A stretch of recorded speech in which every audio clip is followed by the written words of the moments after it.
Welcome back from lunch. Hope the hotel food was great. For those who went off site, I think you made a better decision. So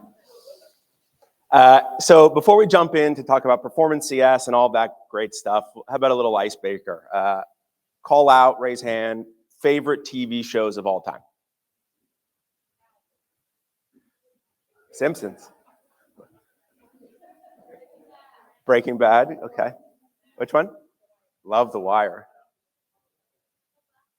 Love Ted Lasso. Uh-huh. Awesome, cool. Here's the clicker.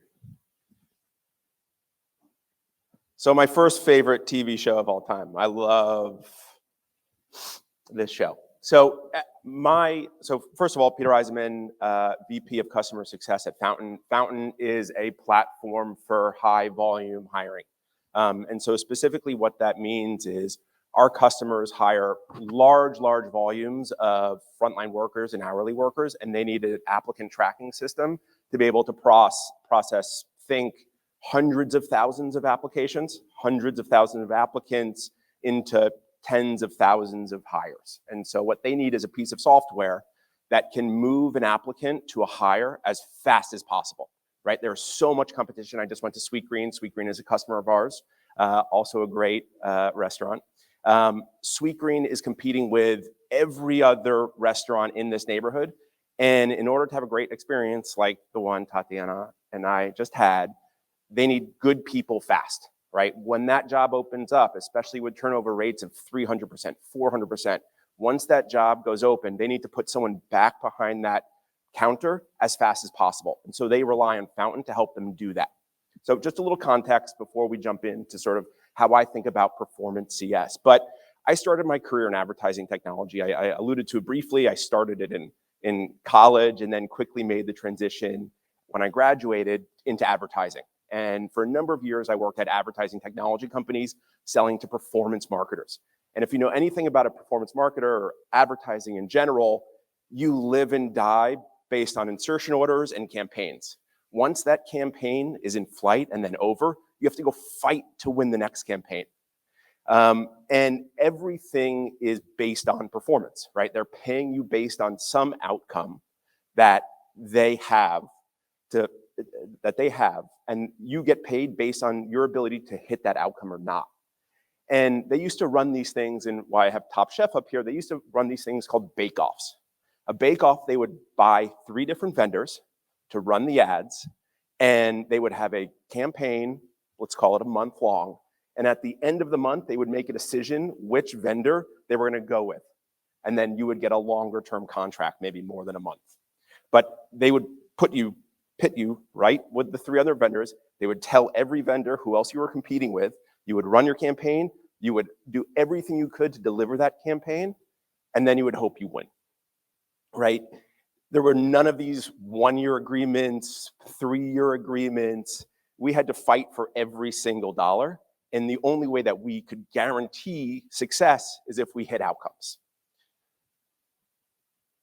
So when I entered SaaS, so my second favorite show, when I entered SaaS, I got my first real taste of recurring revenue models, and which are amazing business models, but I noticed something. We were signing 1+ year agreements, 1 to 3 year long agreements, and there wasn't the same fire when you're fighting for a campaign after campaign in advertising, right? You sort of get lulled into this.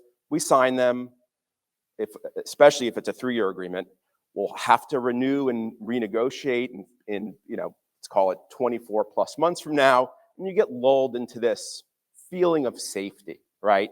You can put your feet up, you can sleep on the job a little bit. There's no real urgency that keeps you fighting day in and day out for your customer.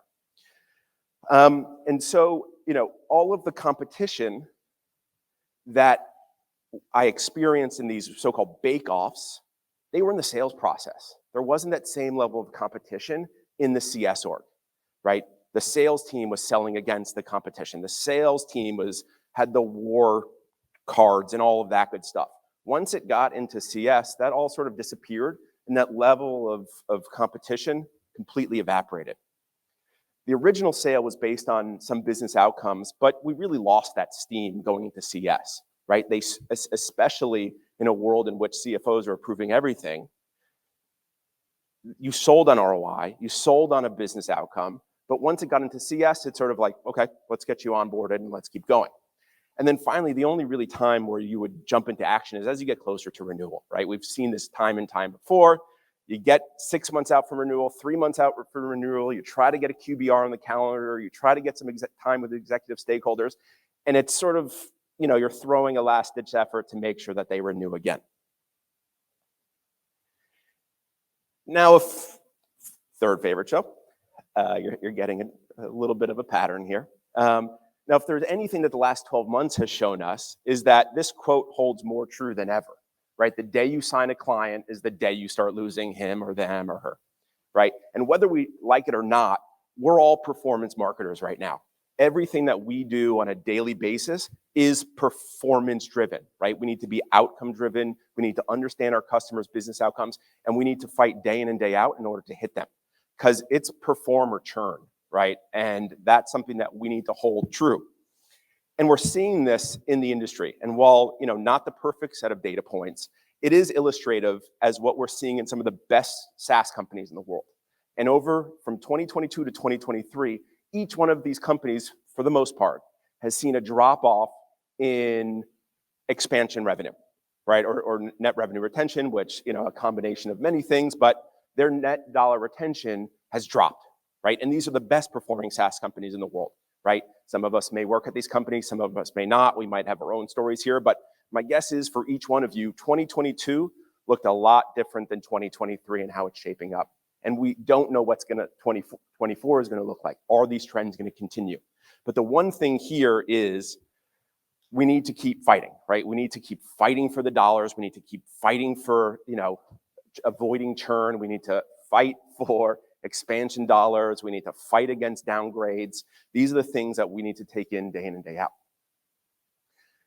So this was in the sort of state of customer success from the Customer Success Collective. And, not trying to sort of throw anybody under the bus here, but, you take a look at these churn fighting tactics that we all said are things that we do to try to mitigate or deter churn. You have identifying at-risk customers. Sure, it's great to know who they are, but what are we doing about it, right? Regularly communicating with customers. We should be talking to them all the time, right? So, and customer education. It's great, educate the customers. But there's one thing that's missing from this list of 10 plus responses, is continuously driving business outcomes for your customers, right? I think there was some Breaking Bad fan here, yeah? Couple? Yes. So the most sure-proof churn deterrent is making sure that you're hitting customer outcomes. And this is really, really where we need to be focusing and should be at that top of that list, right? For anybody who responded to that survey, that should have been the top of the list, driving business outcomes for your customers, because that's what they bought in the first place, right? So what does this mean? How do we turn CS into an outcome-driven machine?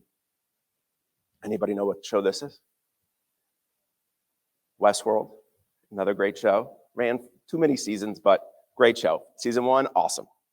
So how do we turn your organization or your department into a business outcome machine? First and foremost is saying no, right? And what I mean by this is being really close to the deal process on the sales side and having some ability to object to a deal, right? If you see that, and I would recommend, if you're not sitting on sales pipeline calls, sit on sales pipeline calls, see what's coming through. And if there is a deal that doesn't smell right because you don't think you can achieve the business outcomes that customer is looking to achieve, they're not a good fit. And the sales team is gonna try to close the business, but once that piece of business closes and moves into your teams, it's dead on arrival, right? They're already gonna churn because in your heart that there's no way you can achieve whatever the salesperson sold, right? There's nothing you're gonna do that gets it across the finish line because it's so mismatched and misaligned from the beginning. Sales to CS kickoff. We talked a bit about this, I think, in some of the sort of customer journey diagrams and things like that. But sales to CS kickoff is critical, right? Understanding why the customer purchased this piece of software in the beginning, even before talking to them, is critical. What did the salesperson talk about? Who were they working with? What was the multi-thread looking like? And getting on the same page with your salesperson, the person that originally sold the deal, is critical, because when you show up for that customer kickoff, you want to be the expert. You already know everything about their business because you've listened to gong calls, you've talked to the salesperson, you've maybe talked to one of the customers, but you want to go into that meeting mirroring what they've already told us to establish that little bit of credibility. And then build on that, right? Reestablish those goals. Ensure that what they said in the sales process still resonates, right? Because it might be a different group of stakeholders, right? You might have been multi-threading an executive team and a whole bunch of other people, but by the time it gets to CS, you might be working with a whole bunch of different people, right? And so what you want to do is reestablish what was established during the sales process. Implementation and configurations based on the desired outcomes. Don't just hand them the software, right? They're trying to achieve something, and your product needs to be implemented and configured in a way to help them achieve those outcomes. My guess is it's not a one-size-fit-all for all of your products. And so what you need to do is configure the product or train on the product and enable the product in a way that is tied to their business outcomes, not trying to fit their business outcomes in the way that the product already exists. Measuring the right KPIs, right? Understand what those KPIs are first. And again, if have the agency to hit them, right? And if they make sense or not, right? Challenge the customer. Tell them that this isn't something that they should be focusing on, or we've seen other customers do it this way. Really challenge their way of thinking around how they're measuring those outcomes. Always recalibrating and optimizing, right? Once you run and you're up and you're implemented and you're configured, go back always to the North Star of what you established during those original meetings, right? Reestablish that they're focused on the business outcomes that they should be, and recalibrate your thinking, the way that the product is set up, and continuously optimize based on what they're trying to achieve. And finally, meaningful, we call them internally strategic business reviews, right?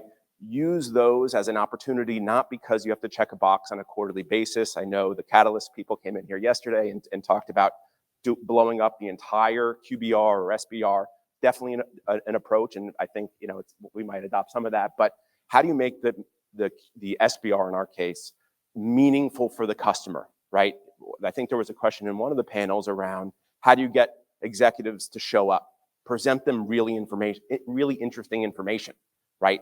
Focus on the things that they cared about, that they told you they cared about early in the sales process. That's how you get them to show up. Show that you're making progress. Show that you're tying what you're doing on a day-to-day basis to business outcomes that they have as an organization. So we do this at Fountain today. And the next couple slides, and my team in the back can attest to this, this is what we have in our decks. And this is how we're going into each one of our client interactions, because we know that we have a material impact on the way in which our customers hire, right? They have a process that they've always done. It requires you to enter to make salads, username and password you need to register before applying for a job. Upload a resume, link to LinkedIn, right? These are all things that our customers have made their applicants and candidates do prior to Fountain. Now we're in the business of trying to streamline that, right? Again, shrinking that time to hire. So before we do anything, we say, what are you trying to accomplish? And then our team, both from implementation and CSM, go into our product and configure the product in a way that is going to help those customers achieve business outcomes, not the other way around, right? And this is a critical step. What we've essentially have rolled out across the organization is we don't make a single configuration until we know what the customer is trying to solve. Because what happens is we do all the work, we do it without understanding what the customer is trying to solve, and then we're back into a hole. And we spend all that time trying to dig out of this hole, and they could probably move their entire operations onto us, and they're going to get some marginal gain because we're just better software than what they've used. But if they really want to fundamentally change the way in which they hire, they're going to change their process and use Fountain to continue to change the process. So we establish the criteria, we do the workflow design through configuration and implementation, and then we're always optimizing, right? every CSM at Fountain knows exactly what their customers' KPIs and business outcomes are. And then it's their job to help their customers exceed those KPIs. And we've made this almost religion, right? We cannot have a customer at Fountain that we do not know what they're trying to solve for. And if we do, we need to go get it as fast as possible, and we need to change based on that. So what do? We have a customer that comes in, they use pen and paper to hire, right? They have no idea how to track the business because they've never been able to. We help paint that future for them. We tell them how other customers measure success. We give them KPIs that our other customers use. We say how to measure it. And then we get maniacal about prioritizing what they're trying to accomplish because, again, this feeds our whole model for how we're going to set up and service them moving forward. And then finally, pulling in best practices and benchmarking, right? In this case, you can imagine somebody interviews, we collect some information. Are you over 18? Yada, yada, yada. We have knockout rules in case you're 15 and applying for a job. We don't even want to talk to you. And they go through this path, right? And what we're going to show is how efficient they could be with a best-in-class workflow. Now, this might not meet all of their business requirements, but we're going to show them what best looks like. And then we're going to show them how others do, right? Both at an industry level and a Fountain customer level. And this really starts to get them excited around, okay, this is where I am, this is where others are, this is where I need to be, and this is what I need to do to get there. And we're there to help them do that. So I wanted to pull in a quick case study, right, and see how this works and the business outcomes that we're able to achieve. So this is a manufacturing customer who just went through implementation and some of early adoption, but we established our success criteria. And they said, our success criteria is to reduce time to hire from 50 days to 25 days by month 3, and then to 14 days in the next 12 months. Okay, fair enough. We then went in, configured their account, pushed them to think differently about how they hire, right? They might have had 75 different steps that an applicant needs to get through. Maybe we cut that down to 30, right? Because there was all sort of redundancies and all sorts of things like that. But we pushed them to think differently about how they hired as an organization. We went in, we set everything up, we hit go. Start processing applicants, right? We see how it's performing. The CSM, the implementation manager are watching closely to see how we're performing based on all these changes, against what they're ultimately trying to achieve. And then we're over-communicating. We're communicating every win, every change, meeting with them on a weekly basis, having success readouts, but really getting in their ears around, one, you're making a lot of changes to your business, and you're trusting us to help you there and get you to where you want to be. And we need to make sure that level of communication is wide open. The results, right? They speak for themselves. We were able to cut their time to hire. Again, that's from the time in which you submit an application to the time in which you're ready to go work, from 50 days to 11 days. Now, to help conceptualize that a little bit, that's massive, right? What that means is there are 39 days that were open where they had nobody in that role. And typically, if you have nobody in that role, you're either underperforming on a productivity in your own business, or you're having to hire contract labor to come in and fill that role until you can have a perm hire there. So there's real tangible costs that are tied to that number, and shrinking that down has a huge impact on their business. And now what we've told them, now that we've hit what they're trying to achieve, and we did so within the first 30 days of go live, we're now telling them that they can go cut that temp work.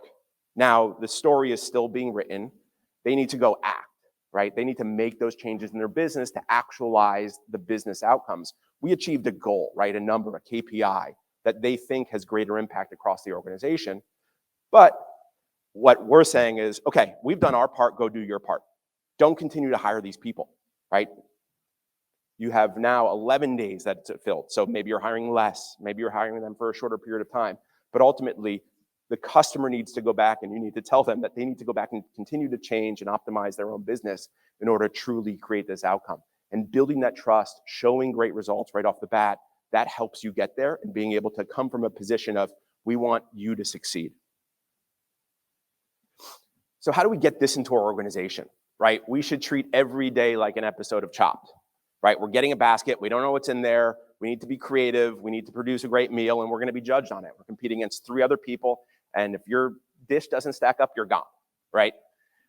We need to celebrate wins internally, and as I said, externally with customers, right? We have a customer wins channel where that 50 days to 11 days gets posted by the CSM who was able to achieve it, right? The sales team has access to it, so they can see the types of results that we're delivering. And it begins to build this culture of like, let's go knock our customer KPIs out of the park, right? And we'll do anything that we can do to get there because we want them to continue being customers, right? If that manufacturer is able to actually achieve some of those cost savings, they're gonna keep staying with us. And we have a much better case come renewal time to say, okay, we saved you real money. You're paying X for us. We saved you Y. This is an easy conversation going forward, or an easier conversation going forward. No customer is exempt. Every customer needs what they're trying to achieve. We store it in Catalyst. We track it closely. We track performance against it. The CSM team is meeting on a weekly basis to understand where customers are, what they're trying to achieve, and what do we need to do to help them get there. And then we need to be experts in our customers' businesses, right? We cannot deliver business outcomes if we don't know what they're trying to do, or what they do, or the market that they're playing in. And so being experts in our customers' business is an important piece to this. CS, narcos, anybody? Okay. CS cannot drive business outcomes alone, right? We are not a managed service. Our customers are buying software, and we can throw a lot of bodies at it with a consulting mindset and optimize and do all this. But if the product doesn't work, they're not gonna get what they're trying to achieve. And they've also bought product. So continuing to throw people at it is not the solution long-term either. And so what we really need to do is have that strong feedback cycle with our product teams, right? A lot of the stuff that we're doing, these optimizations, these readjustments, these configurations, over time, the goal is to get that built into the product, right? So the product can be simpler and more effective for our customers without needing to throw, a dedicated CSM at it. At the same time, do things that don't scale to start and then automate it, as I said, right? This is a high-touch model that I'm talking about. And, it might not work for all of your businesses if you have, 15,000 SMBs. But begin to think about how we're operating and how we're so focused on business outcomes. Do it with a handful of customers and then figure out how that scales across the rest of your customer base. And then finally, some parting thoughts. Final scene of Sopranos, who knows what happened. Every product has the ability to impact some business outcome, right? It's how you sold it in the first place. So if you're sitting here thinking like, wait, time to hire sounds great, but like my product doesn't do that, right? Like in a world in which CFO is approving everything, somebody had to make a case for your product to solve some business outcome or drive some level of value. And you need to go help them actualize that, right? It can't be, we sold it, overpromise, underdeliver, we sold it, and now we're just gonna try to maintain it. Doesn't work, especially in this environment. As I said, scaled CS just means the product needs to take on even more, right? We might be at Fountain over-indexing a little bit on the human component to it, but in order to survive, we need to make sure that we're doing everything we can. And then finally, as I said before, just like the marketers, you are paid on performance, right? Perform or churn is what we should be thinking about on a day-to-day basis, because if we're not performing, we're churning. So thank you, everybody.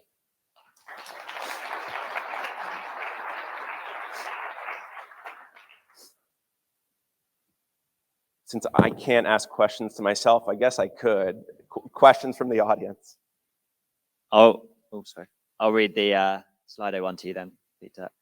Can you speak more on how you approach outcome-based reward structures? Yep. So I'll be honest here, we haven't done this yet, but it's in my mind, we might pilot essentially running spiffs based on the ability to exceed customers' performance. Right? If the customer's goal was 50 days time, 50 days time to hire, 14 days time to hire, and we get to 11, the CSM should be compensated. And so we're beginning to explore ways in which we can start spiffing based on ability for a CSM coupled with the product to exceed customer success criteria. Another question now, what if the value your product brings cannot be directly tied to a customer KPI? Maybe it contributes to a KPI but can't be passed out. Really great. Attribution is critical. It's tough. I mean, I'll take Gong. I love Gong. I watch a lot of Gong calls. Gong probably sold somebody that we could cut down the size of our enablement team or not have an enablement team, or they could help us close more revenue. There's a pretty loose connection between me watching Gong calls and us making more money. There's just so many other variables that go into it. So it becomes more difficult. But I would say, like, try to find the angle where you're able to create as close of a connection as possible between what your business is responsible for and the outcomes that you told the customer you could actualize for them. And in some cases, you might have to fight a little harder. In our case, it's probably pretty sort of clear how we're able to do it. But I just think you need to act, you need to dig a little harder. You need to advocate for yourself and the impact that you are making, and figure out ways to be creative around creating, essentially tying direct attribution as close as possible. But again, I understand it's a challenge, and you start slow, right? Start with a couple customers, understanding how you're making the impact, turn those into case studies, continue to put that into this machine of sort of a business outcome mindset. Do you see NPS or CSAT coming into play with outcome/value realization? For sure, and we look closely at this. Customers that we're delivering, and again, 2023 has been a little weird, just because we could put all the outcome slides in front of them, and they're like, "Sorry, like we have to cut 30% of our SaaS spend," and like you're fighting for your life there. But we see a direct correlation between NPS, customer health, and customers that we're able to achieve business outcomes for. And then one last question from Brenda. She hasn't had much or risk-based contracting in SaaS. Is that a new frontier or not applicable? So maybe to tease that question a little bit, please, yeah. Yep.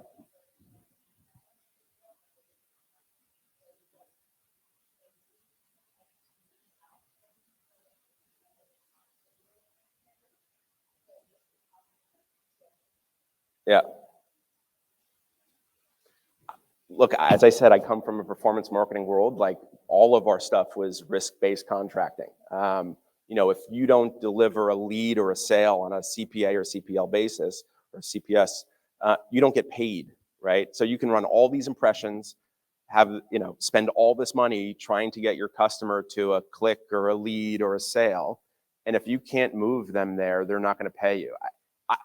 I'm not going to go make those claims necessarily in market right now for our customer base, but I could, depending on your product, there is a really interesting angle that you could play to say,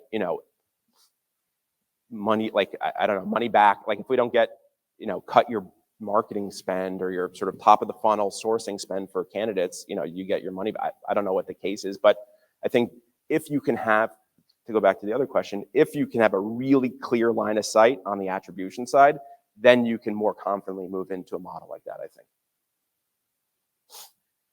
Any more questions? Hands in the audience? No. Peter, Thanks very much. That was great. Thank you.